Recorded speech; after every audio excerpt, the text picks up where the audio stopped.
Speak Better English with Simple Words, a Story. Chapter 1. The Struggle Begins. Sam was 22 years old. He worked at a grocery store and helped customers every day. Many tourists came to Brightville and they spoke English. Sam wanted to talk to them, but he was afraid. One day a tourist asked, "Where can I find the nearest pharmacy?" Sam froze. He knew the answer, but he didn't know how to say it in English. He tried to remember a big word he had learned, adjacent. He said, "The pharmacy is adjacent to the bakery." The tourist looked confused. "Sorry," Sam repeated, "adjacent to the bakery." The tourist smiled politely and walked away. Sam felt embarrassed. He thought, maybe I'm not good at English. Chapter 2. A New Lesson. That evening, Sam went to the local library. He met Mrs. Green, the librarian. She was kind and wise. Sam said, "I want to speak better English, but I don't know how." Mrs. Green smiled.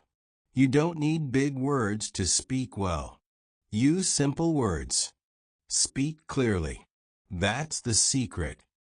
Sam was surprised. "Really?" Mrs. Green nodded. "Let me show you."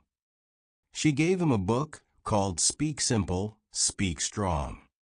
It had short stories, easy words, and clear sentences. Sam read a story. Tom is a farmer. He grows rice. He sells rice in the market. People like Tom because he is honest. Sam thought, this is easy to read. I understand everything. Mrs. Green said, "Now try to write your own story using simple words." Chapter 3. Practice makes progress. Sam started writing every day. He wrote about his life. "I work in a store. I help people. I like my job. I want to learn English. I read books. I speak with my friends." He also practiced speaking. He talked to his friend Lily. "Hello, Lily. How are you?" "I'm good, Sam. How was work?" "It was busy. Many people came. I helped them." Lily smiled. "Your English is getting better." Sam felt proud. He didn't use big words. He used simple words, and people understood him. Chapter 4. The Power of Simplicity. One day, a tourist came to the store. She asked, "Where is the nearest pharmacy?" Sam smiled and said, "It's next to the bakery." The tourist smiled back. "Thank you." Sam felt happy. He had used simple words, and they worked. Later, he told Mrs. Green, "I spoke to a tourist today. She understood me." Mrs. Green said, "That's wonderful. You see? Simple words help people connect." Sam nodded. "I understand now. Speaking better English doesn't mean using big words. It means using the right words." Chapter 5. Helping Others. Sam wanted to help others learn. He started a small English club in Brightville. He invited his friends.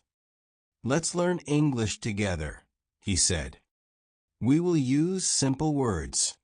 We will speak clearly." They read stories, practiced conversations, and played word games. One day, Sam wrote on the board, "Speak better English with simple words." Everyone clapped. They felt confident. Chapter 6. Sam's Message. Sam's story became popular. People from other towns came to learn. Sam gave a speech. "Hello, everyone. I'm Sam. I used to be afraid to speak English. I thought I needed big words. But I learned that simple words are strong. They help us talk, share, and connect. Don't be afraid. Speak simply. Speak clearly. Speak with heart. The crowd cheered. Sam smiled.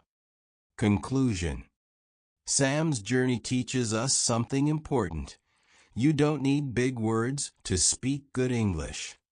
You need simple words, clear thoughts, and confidence. So, if you want to speak better English, remember Sam's message. Speak better English with simple words.